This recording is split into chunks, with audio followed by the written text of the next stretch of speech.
सरकारी टीचर्स आखिर करते ही क्या है भाई? महिलाओं को तो स्वेटर बुनने से फुर्सत नहीं मिलती और पुरुषों की चाय कॉफी चलती रहती है। भाई साहब, इनकी नौकरी पंच से लेकर लंच तक की है बस।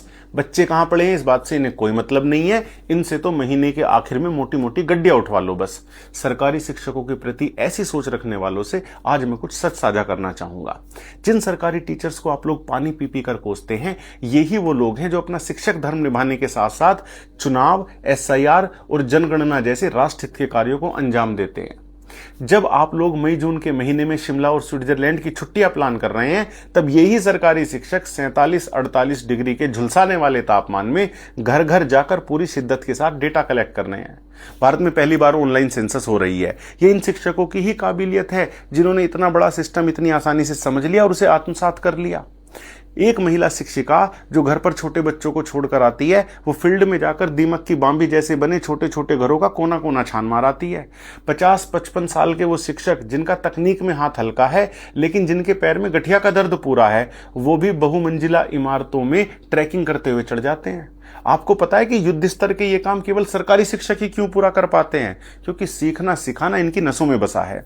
टीम भावना से जुड़कर, एक दूसरे से पूछकर, कुछ बताकर हम इस कार्य को अंजाम देते हैं।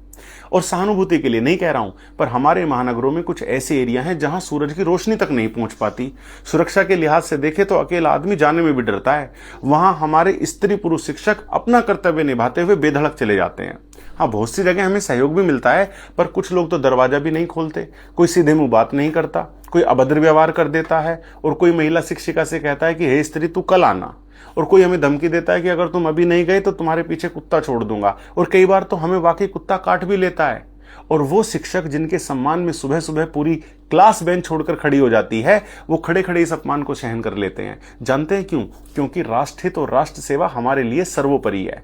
तो आप कहेंगे भाई इसमें नया काम क्या कर रहे हो, तनख्वाह तो मिल रही है ना, जनगणना ही तो कर रहे हो। तो बता दूं कि रेमेडियल क्लास भी साथ साथ चल रही हैं। हम बच्चों की पढ़ाई का नुकसान भी नहीं होने दे रहे हैं, और न शनिवार देख रहे हैं इस काम के लिए, न रविवार देख रहे हैं।